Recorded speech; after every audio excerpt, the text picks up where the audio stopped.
Hello, good afternoon, everyone. And for those who are actually watching from other time zones, good morning or good evening. My name is Marilyn. For those who are new here, I'm the founder and CEO of Customized Training Solutions Private Limited, or CTS, and we are passionate about helping leaders and organizations who are continuous learners and action takers to transform and thrive in all aspects by co-creating customized programs with our world-class resources. We have served over 3,000 leaders from over 30 countries in different industries, including Petronas, Sony Mobile, PruLife UK, Ayala Group, Tencent, Jollibee Foods Corporation, and Shell, to name a few.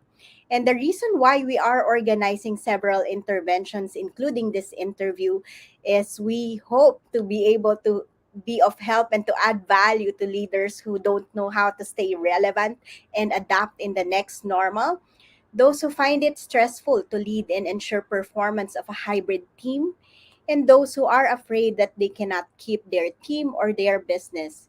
So, to be able to stay relevant and continue to lead effectively in any situation, do join us in this conversation. And today, it's my great pleasure to interview Carmen Lam. Carmen leverages her branding, marketing, and customer experience management background to help organizations attain and sustain competitive advantage and maximize business opportunities in the digital era.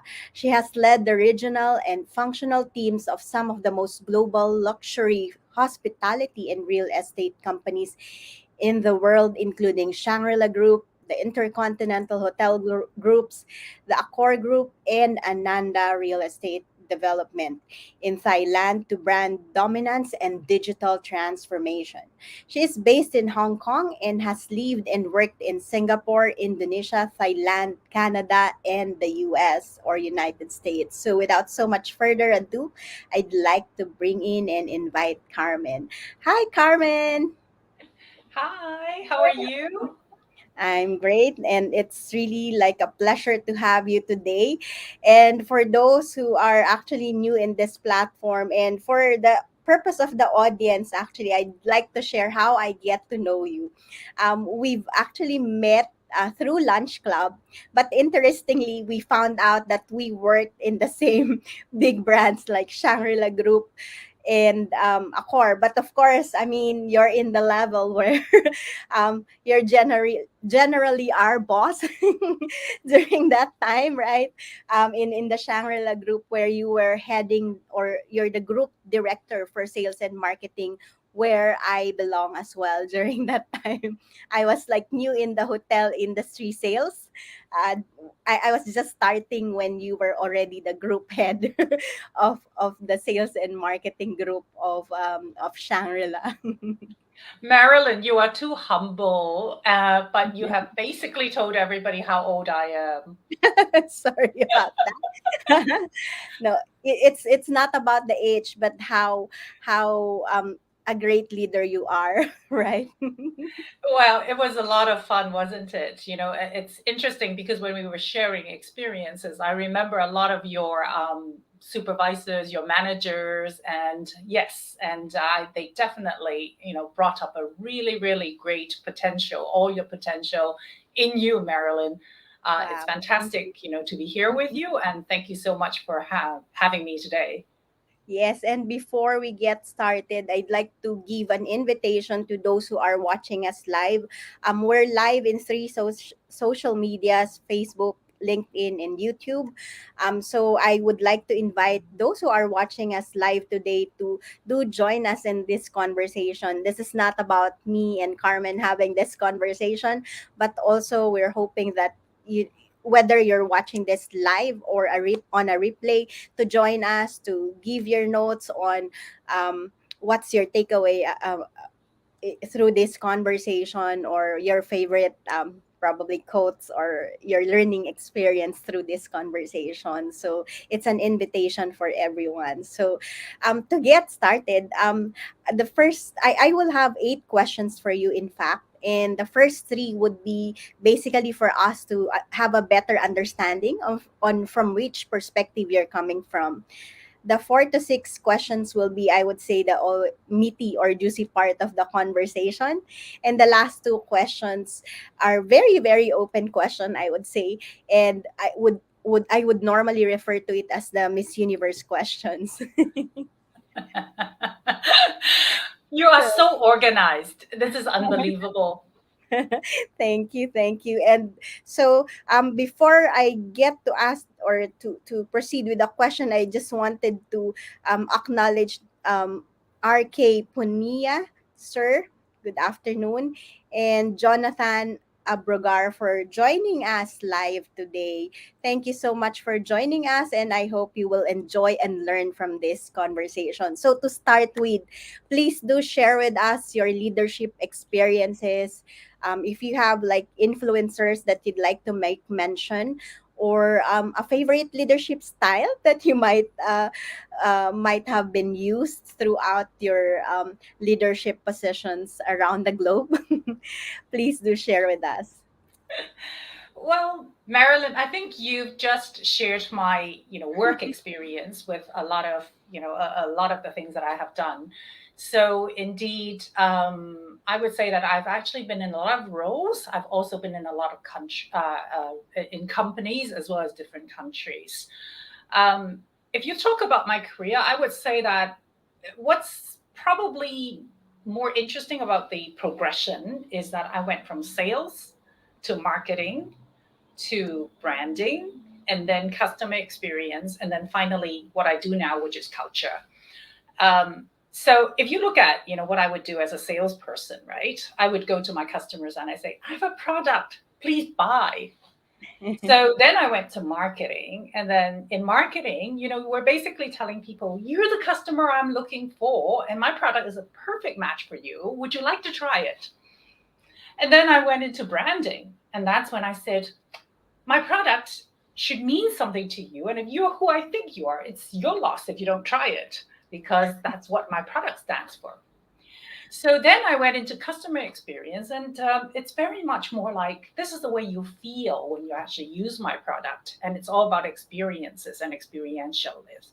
So come back for more if you like it, and also recommend other people to go about it. And so what happened with each step that I took in my career, it was really a step back into the service value process.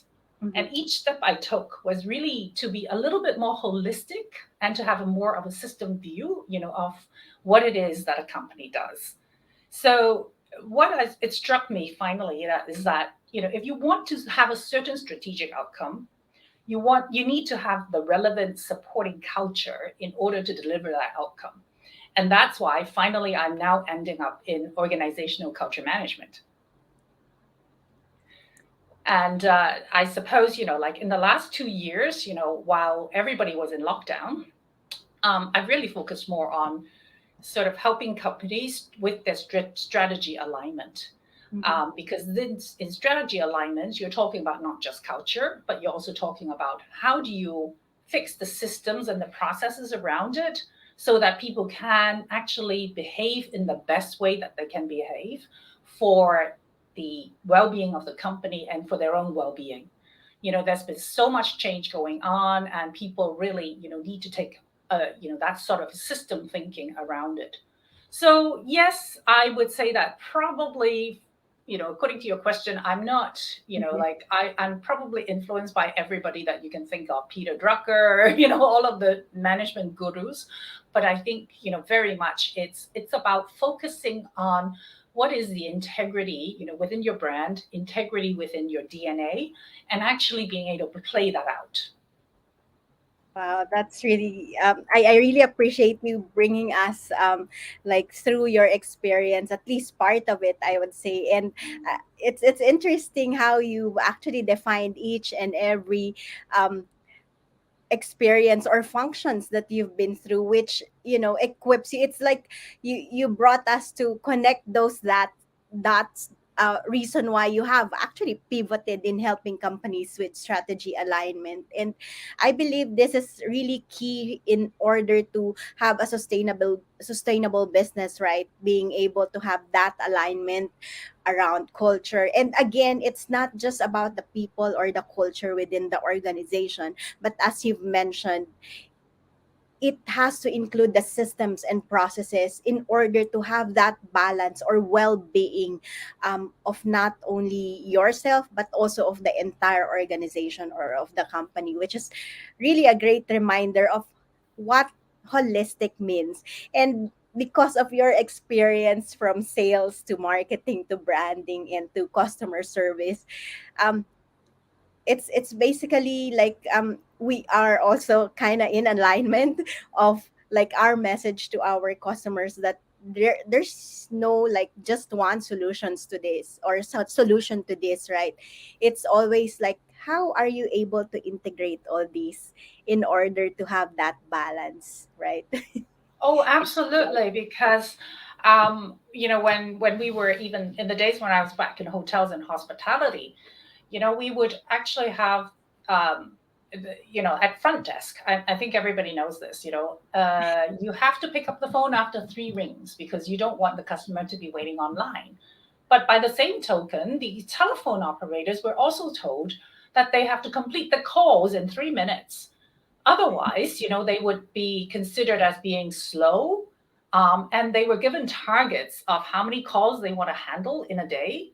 And when you actually have a metric like that, that actually means that people will try to, as much as possible, to hurry up and hang up Mhm. versus really focusing on the customer and doing what they need to do in order to produce happy customers and to Mhm. exceed expectations. Right. So that is where I think, like you absolutely have to look at what culture is the right culture that would support your strategy. So if you want to be a five-star luxury operation, you have a certain culture that goes with it.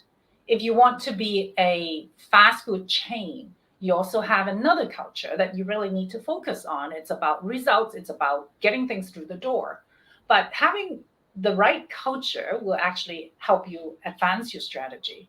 But then what will help you create the culture is having the right systems and the right processes, the right metrics that make sure that you're not measuring people by the wrong thing. And when you measure people by the wrong thing, then of course you will get the wrong results and the wrong outcome. Yes, I really appreciate you highlighting on that, on measuring the right things, because I think that's one of the reasons why some people has or leaders has, I had this conversation around performance management. And again, that goes back to your statement on what are you actually measuring, right? If you're measuring the wrong things, then how can you get the result that you want to have, right? So thank you for reminding us. And before I proceed to the next question, I'd like to share some messages again. Yeah, oh, he's acknowledging. Thank you, sister. And then Gunadi also, thanks from Indonesia. Oh, wow. We have like from India, from Indonesia, from Philippines who are watching us today. So thank you. And do join us again in this conversation. So, and that leads me, I mean, from you sharing the story where you have worked, from the experience that you give to your customers, to your clients, and to your colleagues as well, right? From that journey of yours. So what is leadership for you then? Hmm. I think leadership is something that a lot of people talk about. And I think everybody probably have their own definition of leadership.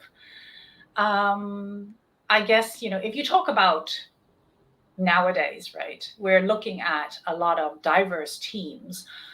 We're looking at a world that's getting more complicated. True. I think leadership for me is about knowing yourself, understanding the context, and then being able to then make and keep promises through managing yourself, your team, and your priorities, and knowing when to optimize or when to maximize, and even to call it quits. So it's really, in a nutshell, it's about being able to focus on the right things to do and having people follow your lead to do the right things. Of course, it all entails a lot of self awareness. It's people have to have a clear sense of purpose and value of their own, and being able to create the conditions, for things to happen, for the team and for the company, for the business. Wow, I really love how you have actually clarify or defined it clearly for us. Like in terms of the focus, it's all about making the right decisions or right things, making the right things, right? Or doing the right things. And again, it's more than just doing the right things, as you've mentioned in your last statement. It's about self leadership. It's about having that sense of purpose, values, and the ability to create those conditions. And again, like probably if I have to put it in one word, it's all about empowerment, right? Because you've mentioned around creating or having that ability to create the condition to make things happen for the team, right? Very much so, Marilyn. I mean, that's a really good word, because um, a leader has to be able to create that environment where people can deliver, because at the end of the day, people want the autonomy. People are actually, they have huge potential, but you need, as the leader needs to be able to draw the potential out of the people who are following him or are working with him, so that these people will have that satisfaction, they will have the sense of achievement, and they will want to do even better. Exactly. And that's again my experience from working in the hospitality industry, especially working in front of the customers in sales, especially like where, okay, where do I get that balance where I satisfy my leader or different stakeholders from the leaders to the company, as well as, of course, my customers, which is my number one stakeholder for that matter, right? So that's why having that balance is like, and having that empowerment will really give me um like or enable me to make like the right decisions at that moment when I need to make a decision. I Yeah. want to ask you a question, Marilyn. If you had to Oh choose no. between the customer and your boss, who would you listen to? It will entirely depend on the context, and that's the reason why I remember in your first definition, it's all about the context as well, right? So if I feel or if I hear that the customers are right or are like reasonable for like if it's a request or if it's like something they want me to help them with, I would definitely listen to them. And I believe it's important that you get to listen to those customers and deliver it in a way to my leader to get approval for it, right? So it's really a balance, and again about the context of the Good conversation. answer, and quick learner. Thank you. So um in my, before I ask the next question, I just want to say thank you to William for giving us his love, as well as to Aurora for the like. Thank you so much for engaging with us. And that leads me, I mean, we've been talking about what leadership is and like all the things that entails to have like empowered team and the right leadership as well, right? But in my introduction earlier, I made mention about the next normal, which is some people would call it new normal. And in fact, in the recent conversations, they don't even believe in this. So, for you, how would you define or describe the next normal? Well, the next normal is not the normal. So I always call it the next reality. There's nothing normal about being normal. So I think there are a few words that actually describe the situation very, very well. And this is very popular. I think people already know it. It's VUCA, right? VUCA, which represents volatile, uncertain, chaotic, and ambiguous. Um, but on top of that, I think there's a silver lining. Even though we talk a lot about a lot of things being like unpredictable, there's this silver lining that out of the unpredictability, we actually have abundance coming. Because what I see is that what will happen is that it's not just unpredictable that you suddenly have wars or you have Mhm. natural disasters. But what you might not be able to be predicting is actually all the wonders that new technologies, the convergence of communication and technology and new inventions and innovations, all of that will come together. And because of the power of the technologies and all of that, I think what it will do is to bring us abundance. Just think about it in the old days, when we were taking camera shots, cameras and film. In the old days, we used to go on traveling and we would buy maybe 3 rolls of camera film and we go on a trip. And during the trip, we're so careful with how many pictures we take because we're afraid that we'll run out of film. However, nowadays, do we ever run out of film? No, because we have our camera phones, we have our digital cameras. And so what do we worry about today? Today we don't worry about running out of film, and it doesn't even cost us anything. Today what we worry about is we've got too many photographs. How do I sort through them? Who do I share it with? And where can I put it so that I don't bomb, bomb my mother's mailbox? So what is happening today is we're moving from a world of scarcity into a world of abundance. And I think the key thing is really, how do you know the abundance that is in your industry or that actually has impact for you? How do you identify it? How do you capture it? And how do you manage it?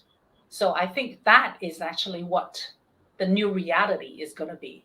The new reality is that things are going to be happening anytime out there. What is going to be relevant to you? What is going to impact your business? And how do you do something about it? Wow. Just wow. That's really beautiful how you actually like gave hope to everyone in terms of what's next normal, or in your statement it's really more of a VUCA, or more of a new reality for everyone, right? And the best part, again, the hope that you have actually shared with us is really like looking forward to that abundance. But again, of course, that also entails work on our part, first of all, to see that opportunity.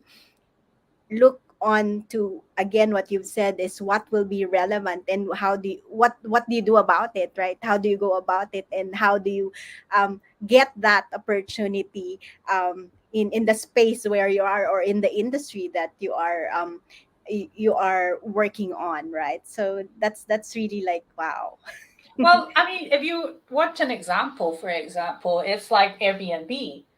How quickly they grew because they were able to tap on the abundance of the third bedroom left that's nobody is using unless you've got a visitor at home, Mhm. the additional holiday home that you only visit maybe twice a year when you're actually going on holiday. So they're tapping the abundance of all this availability, and they're actually using that to satisfy the demand, which is people who actually want to go to a city and they actually want to experience the local life, the local lifestyle. They don't want to go into a hotel where everything is, in a box and served to them. They want to experience the local lifestyle. They want to know what it is to live in a local home or get to know the locals. So this is what I call the abundance of the availability of supply, and there's the abundance of the demand. And so if you're able to actually connect those abundances together, then you actually have a business. True, true.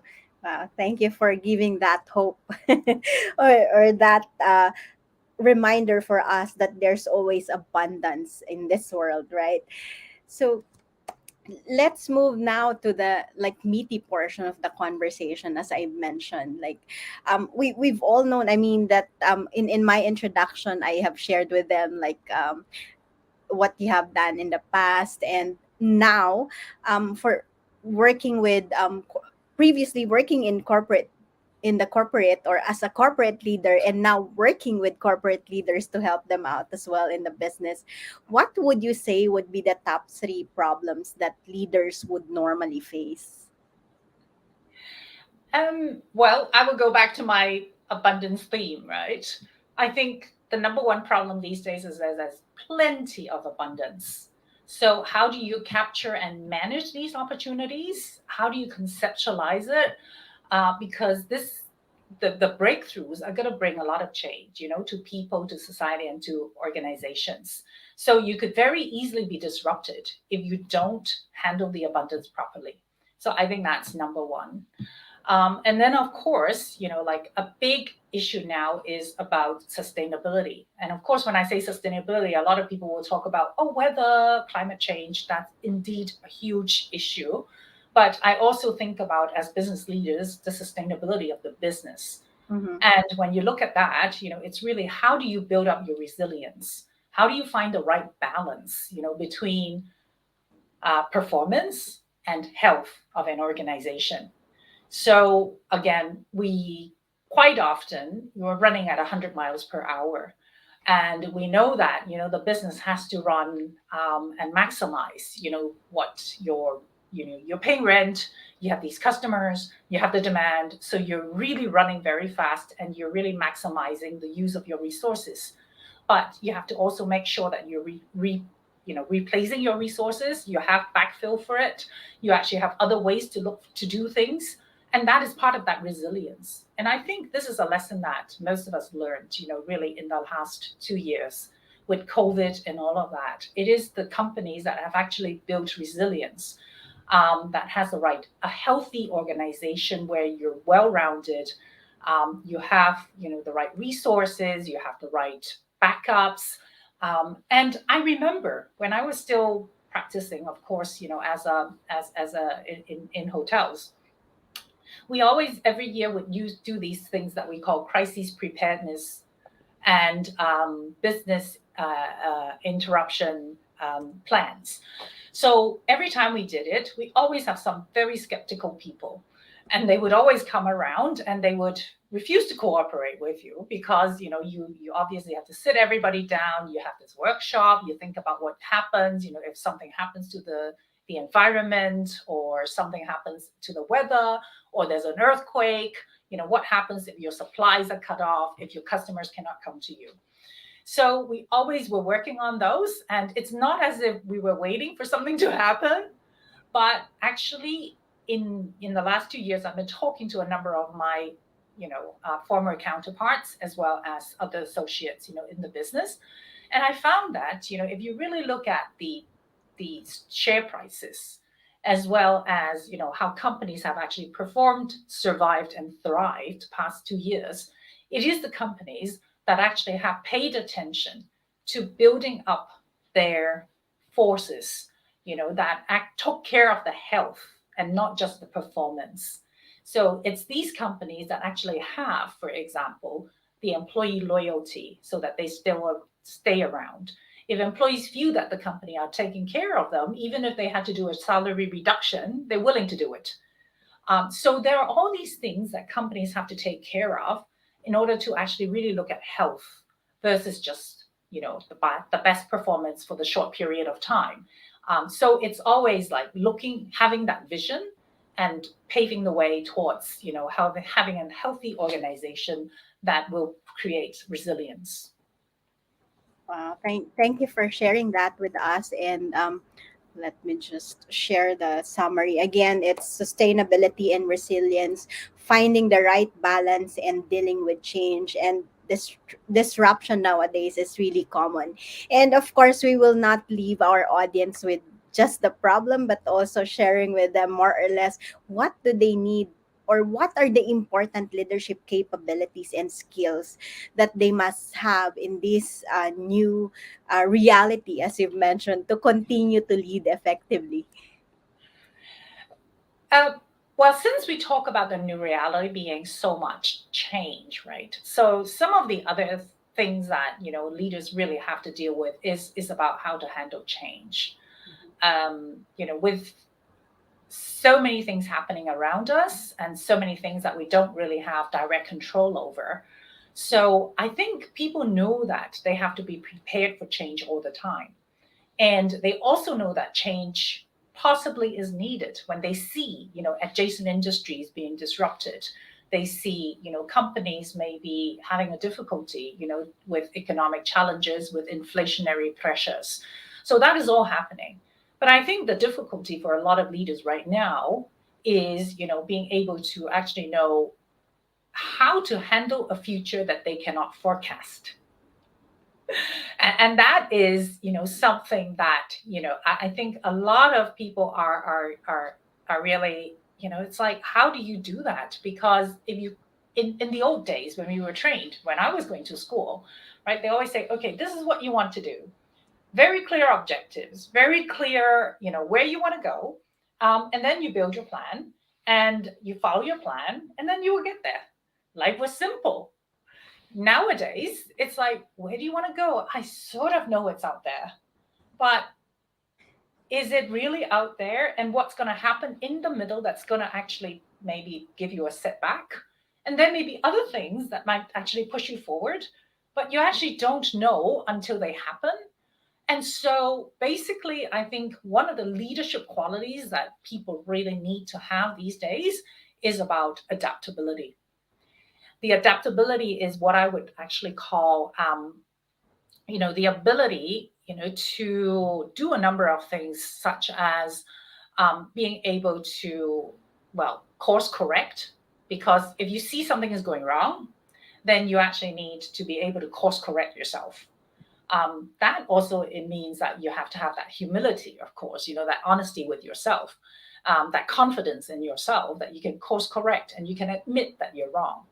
But the whole bit about adaptability is that, if you look at what's happening today, um, a lot of, well, I think it was some statistics on McKinsey that I was reading that in the next 5 years, 85 million jobs will be lost because a lot of these jobs will be outdated. People don't need them anymore. We talk about, technology and all of that.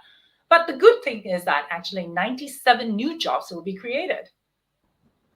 But the thing is that how do you go from these 85 million jobs and make yourself fit into these 97 million jobs, which are different nature, maybe doing different things.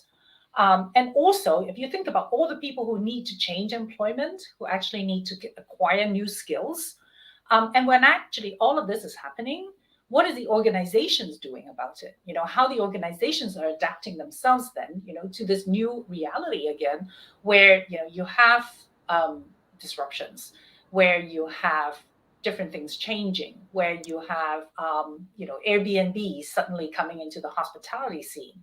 So when all of this is happening, the big quality that I really think that leaders really need to have now is to have that adaptability, in terms of how do you actually adjust. And I remember somebody told me before that I think it was one of the encyclopedias that actually associated adaptability with intelligence. So in a way, if you're more adaptable, it really does mean that you're more intelligent. And that's how people actually can survive, with, increased adaptability. And so if you really think about this also, with how people need to be able to, um, well, I'm not saying work around things. You have to be able to, so the word is, it's not to react, but to be able to respond. That's one thing about being adaptable. Another thing about being adaptable is, how do you unlearn, for example? There's a very famous book called What Got You Here is Not Going to Get You There. So how do you then unlearn what you have learned before that has worked for you before? And how do you let go, of some old principles or things that are not as relevant anymore? How do you, yes, improve your own resilience so that you can bounce back faster? How do you actually make yourself being able to relearn things much faster? How do you have mental flexibility, for example, to hold really opposing thoughts in your head and still be able to operate and not go into a, uh, like a robot, being given opposing commands, because things are going to look like, they're going to be opposing. But these are the things that are happening simply because things are changing so fast. So how do you actually entertain old thoughts, hold new thoughts, learn new things? So all of this is what I would call adaptability. And that is, a quality that I think everyone needs. Yes, I totally agree with you on the adaptability. And sometimes we might feel that it's a very buzz or trend word, but again, this is like a must for everyone to do. And part of that again is being able to unlearn, relearn, like what we always hear, right? And of course, having that resilience to be able to bounce back. And it's really like good to be reminded again on not really reacting but responding, because we only create revolutionary solutions when we respond rather than when we react or be a victim of someone's negativity, right? Which is kind of, I mean, it's gonna be always common for it's easier to be negative, right? For most people, right? So being able It's to easy to blame it on someone else, exactly, but yeah. taking that accountability yourself, is really important. And that's where the mindset also comes in. Yes, yes. That's the reason why, I mean, investing on the leadership mindset or your team's mindset will be critical in having all this, for them to be ready to be able to respond, for them to be ready to learn and unlearn and relearn, and for them to have that resilience. It takes mindset, the right mindset, the growth mindset, for them to be able to like be open to this opportunities, to this abundance that you were referring to earlier as well, right? Yeah. It's So actually, yeah, well, I'm actually part of a group that does what we call the adaptability quotient. So mhm, we call it AQ. So now we started with what, IQ, intelligence quotient, then we had EQ. So now, we're into AQ. So in the AQ assessment, what we do is we assess people based on their ability, their character, and their environment to see how well they're going to be able to adapt at work. So what we look at is, first of all, why someone change. Um, then we look at how they change, and we also look at when they change. And let me explain how that works, right? So um, the three areas that we talk about is, character. Now, this is character not about your personality type of thing, but more about your character. mhm, Now, character you don't really change much, because through you're pretty much, by the time you're 12 or 10 or 12, your character really doesn't change. But how we actually use this assessment is that we look at people's character, and there are a few dimensions that I would just share here, and I can't share all of them. But for example, if you look at someone whose thinking style is big picture versus somebody who's very detail oriented, and there's no good or bad, there are all kinds of people on this continuum of big picture to detail. But when you actually have that happening, then if you want that person to change, then the way you communicate with that person is to actually present the big picture of why change is needed. And if you're working with somebody who's very detail oriented and you know that person is detail, you actually want to talk about the details of how to manage change so that you can convince that person, oh, it's doable. And actually, this change, yes, I'm changing, but it's not going to make me worse off than I am now. Right. So another characteristic that we look at is called motivation style. So if somebody's motivation is play to win versus another person who plays to protect, then it means that when you're playing to win and you're talking to somebody who plays to win all the time, and I can see, Marilyn, you probably play to win. So you would say, like, great, if you do this, you will be the first person, you will be number one and you'll be a first mover and you have that advantage. So if you explain things in that way, to somebody who's playing to win, then it makes that person like say, great, that's aspirational. I want to do that. But if you're actually explaining something to somebody who plays to protect, then you probably will have to point out to them that if they do not change, some things are going to change despite. their reluctance, and it might actually take away from what they have today. And if you can explain that well to them and communicate the right messages to people, then you can imagine how your whole change exercise, if you're actually as a leader, how you can Mhm. make that so much easier. And you're really targeting your audience with the message that resonates with them. So Wow. that's how we use the character part. And that's why we say why they change. If you know why they change, you know how to communicate. Yes. And I would say that if we were to choose like between like the big picture and detailed, play to win and play to protect, it's easier when you communicate it on a one-on-one basis, because you can probably adapt or adjust depending on how they actually communicate and understand things. So I am just curious to know, like, what if it's like a message that you bring into like a group of people? How or this is only like mainly applicable for like a one-on-one conversation, or I don't think it's really only one on one because if you want to do a change message and you're really trying to do change management, you wouldn't look at the whole company and say there are 500 people and we have one change message. So basically, whenever we talk about change, it's not the company that's changing. We're changing people, and it's people change one by one. So we can't change a company just like that. And that's why it's easy when people talk about change and they don't differentiate between systems, processes, and people.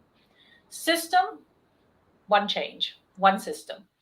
Process, maybe there are multiple processes, but at any one time you use one process. People are the ones who really are making the change, and they are people. So you actually have to talk to them one by one. So the message has to resonate with them. Now, if you actually knew who these people are, and you actually can address different groups of people at different times, that's good. So maybe I think, Marilyn, you're thinking about, like, do you have to talk to 500 people one to one? one-on-one. But it's massaging the messages. And nowadays, it's so much easier because it's digital. Their internal customers are just like external customers. Mhm. You're still looking at a one-to-one relationship, and in fact people will change if they feel that there's a one-to-one relationship with their boss. How many people say, I joined the company because of the company, I left because of the boss? That's where that change management has to be done in such a way that you are really addressing the concerns of these people in the right channel in the right moment, and then they True. hear it. Now we have so many tools nowadays to help us do that, so it's not just sit down, let's have a 30-minute coffee. So there are many ways to do it, but to forget that people, it's what change means, changing people, and it's the people that makes that difference. And True. therefore that's where we need to put that effort. And so understanding characters of the people Mhm. that you're communicating with, or groups of people, makes a huge difference. By the same token, there are some people who are different continuum, who are very collected, cool, calm, and collected. But then there's another group of people who are on the other end of the continuum, who may be very reactive, as we were saying. So, who would you pick as your change leader? In the different teams. You might want to go for somebody who's in the middle, somebody who can bridge the gap between the two. And you don't want someone who is totally on one side, very happy, very excited, but the cool, calm, collected group actually is like, what is that all about? Whereas the reactive people who look at the cool, calm people and say, like, they have no feelings, these people. I don't get what they're trying to do. How can you not be affected by this? This is so important. So when you're actually picking a change leader, you probably want to know who on the continuum are the ones that would bridge those gaps and help you in turn cascade the message and to be able to reach these people. Wow, thank you. And I really appreciate that you've actually talked about change management, because this is very critical, especially in this last 2.5 years, where like there's so much changes. I would say, where like a lot of companies are really thinking and looking into change management, because the way we work now has really changed tremendously from the way we used to work before the pandemic, especially, right? With all the technology, with all the changes, and now working on a hybrid setting, as I mentioned also earlier. So I really love that you brought up this change management and the adaptability quotient, which is really important in these days. And so, we've been talking a lot about leadership, um, transformation or change management, as well as learning, right? Which is important for us to be able to, like, move towards, or to take on to that opportunity of abundance, right? So what do you believe is the role? I mean, this is probably an invitation for you to, I guess, summarize, or like pick pick something, because I remembered asking this question, and someone said this is kind of big question.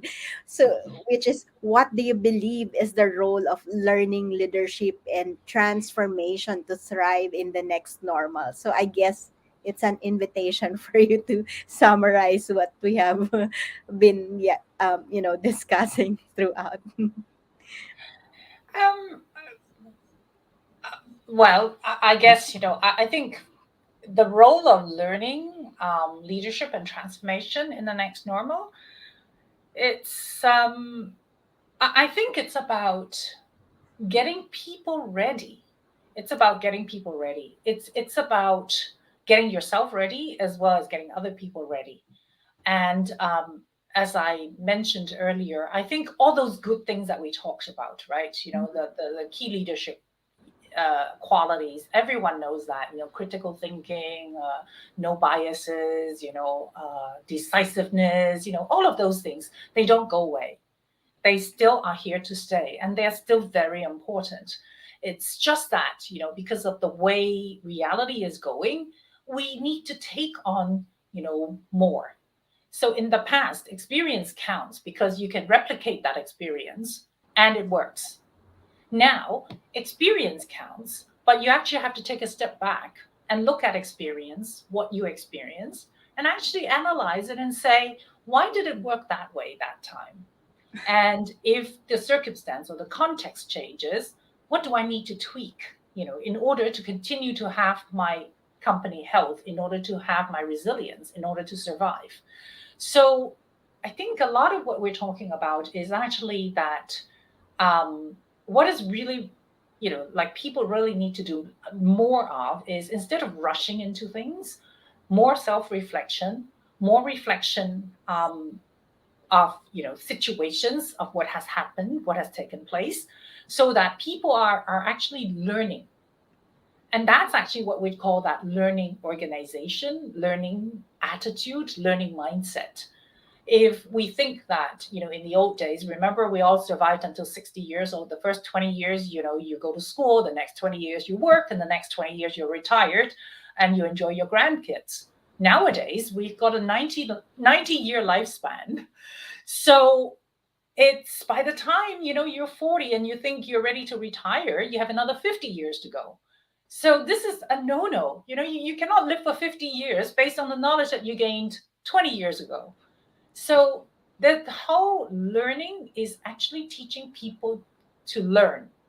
And how do we actually also, as I earlier said, as leaders, create that environment for people to learn? And that environment is so important because people will only learn and they will adapt and they will change if they are given the opportunity to. Number one, work stress, 50, 60 hours a week, no time for a rest, no time to get fit. Now, people won't have the bandwidth basically to go and learn new things and to change and to adapt. If the company says every year, if you, to make your bonus, you would have to have zero mistakes and you cannot fail, then of course no one is ever going to take a risk. And if people are not going to take a risk, they would never try to learn new things or to try out new things or new ventures. And when that happens, then people won't change, they won't adapt. So, as leaders, it's creating the whole environment for people, and therefore actually giving them the opportunity to go and learn, giving them the time and the space. Now, I'm not a Google fan, but you know how Google is always talking about this 20% time, right? So that's one very good example. They give people 20% time basically to go and experiment and try something that is outside of what you're told to do, so that you can actually experiment and learn new things. And in fact, Google has really, really benefited from that. If you go to Amazon, I think they have something called, I don't know exactly what they call it, but they call it the yes, sort of like the yes mandate. So if you propose something in Amazon, um, and if your boss has to approve it, if he does not approve it or he does not want to approve it, he has to actually write, a paper or a letter that actually, or to basically explain why he's turning it down. So you Wow. can imagine, in that kind of a culture, that is where you find these top big tech guys, and you're seeing like, why do these big tech guys get so like grow so fast and became so exponential? That's because they have these culture things embedded into the way they work, and they really know what it is that they they make sure that the environment creates the culture, supports the culture, and the culture actually supports the strategy. Oh, thank you for sharing that. Like a great like case study or examples from big companies who are actually doing it. And again, like as per the conversation I had last week also with another leader, Millie mentioned that learning is non-negotiable. And again, it's also like taking ownership while as a leader being able to create like what you've mentioned, create that environment for our people to learn. And in the interesting part, I mean, this is like experience that I had when we actually facilitate programs. There are times that where the manager knows that there's training, they approve of it, but at the same time they would schedule meetings around the same time of the training. It's so ridiculous. Like, ah, they approve of it, they should know that, and they should give that time to the people to really learn and to just focus on that opportunity, right?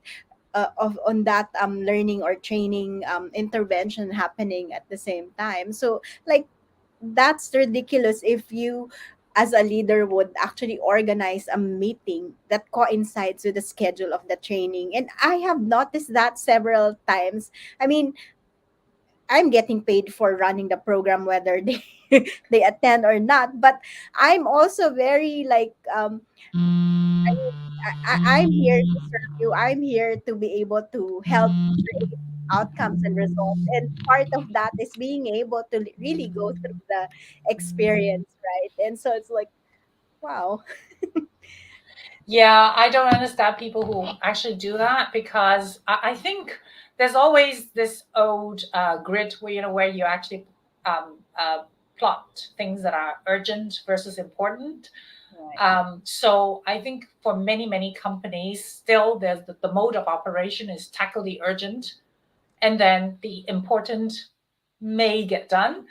And when you do a lot of that, and that's why like companies, as I said, they need to be prepared, they need to have that health, and doing the important things ensures that you have health.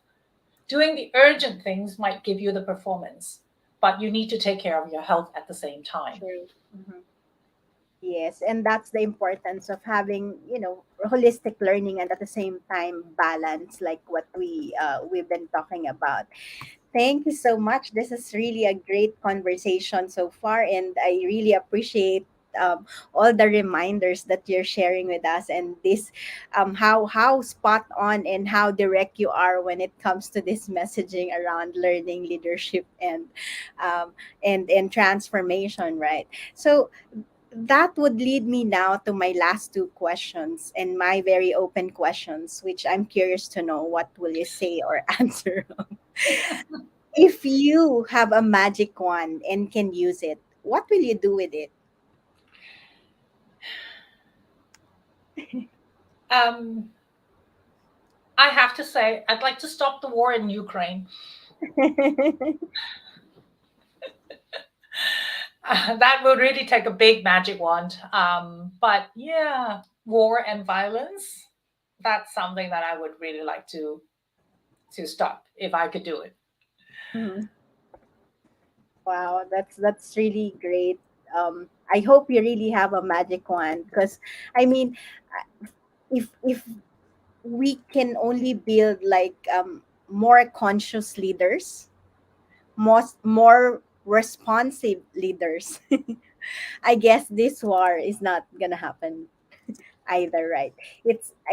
I believe these are more of egos, like what they say. I think I've heard of like someone making a comment, these wars are like, satisfying the ego of like old leaders, while affecting the lives of the young leaders or young people. And again, I know that there are times when some businesses actually gets opportunity out of this, but I really hope, like, if there's a way to stop this war, whether with or without the magic wand, I hope it can happen, right?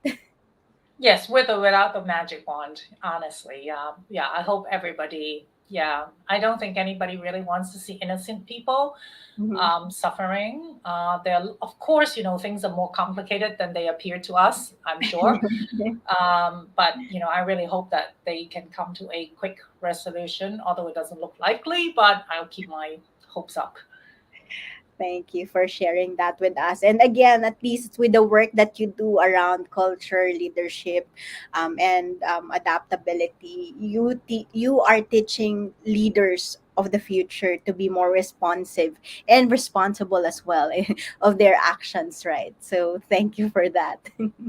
Hopefully. And yeah. And so that leads me to my last question. If you were to ask yourself a question that you can best answer, what would it be? And because you can best answer it, please do answer it for us. um, I would, I would probably. Okay. It depends on what you mean by best answer, right? I like to do things that are measurable. Because as Peter Sales. Drucker says, you can't manage something if you can't measure it. Mm-hmm. And and I was talking about AQ, adaptability quotient. So, as a certified consultant, using that platform as well as the insight and the interpretation, of AQ using an AI platform, actually, I would say that probably your adaptability level, your change readiness, I would probably know more about it than you would. So what will be the question that you can best answer around that adaptability quotient?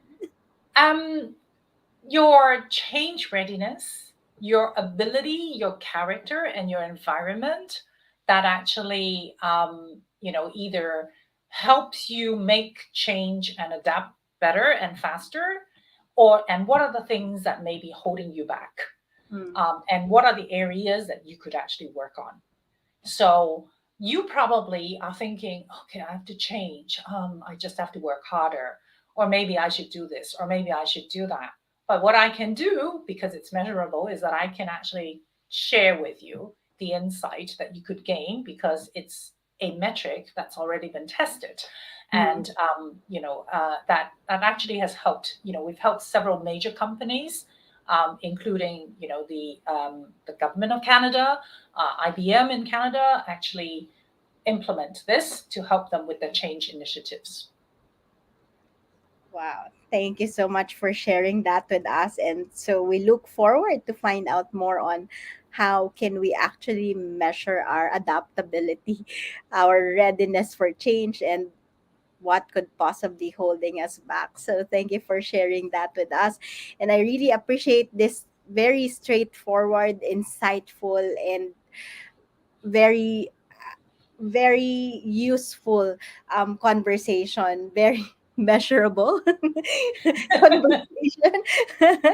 So I mean, it's kind of obvious that we are really like very performance or outcome based being in sales. So thank you so much for enlightening us with all this sharing that we had in this interview. So, and again, thank you so much for all those who are watching us live. And for those who would watch us on the replay, feel free to still join us in the conversation. Give us your comments and or questions perhaps. I mean, I will be tagging Carmen here so that she can help me answer some of the questions that you might raise during the replay. And before we end this conversation, is there anything more that you'd like to add or to leave our audience with? Um, well, I have to say that it's been a delight talking to you, and I really appreciate this opportunity to address you and your network. And I hope to be able to one day be able to see everybody face to face, and maybe we can do things together.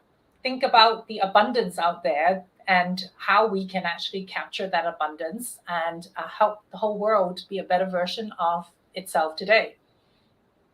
Wow, thank you so much. Thank you for your time and for all the insightful and delightful, this delightful conversation, as you've mentioned. So, thank you so much for that, Carmen. And thank you again to our audience watching us live or on the replay. And and yeah, let's join and help everyone to really see and create more opportunities towards abundance because I believe it's really possible, right?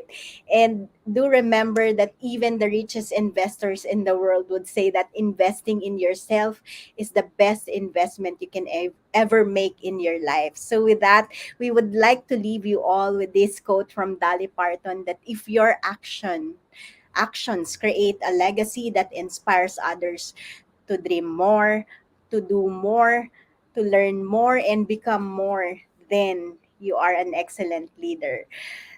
Thank you so much, everyone. And please connect with us if there's anything that we can help you around leadership, organizational development, and even organizing similar things for your organization um, as a different learning experience for your team. So do join us, connect with us, and looking forward to see you all again next week.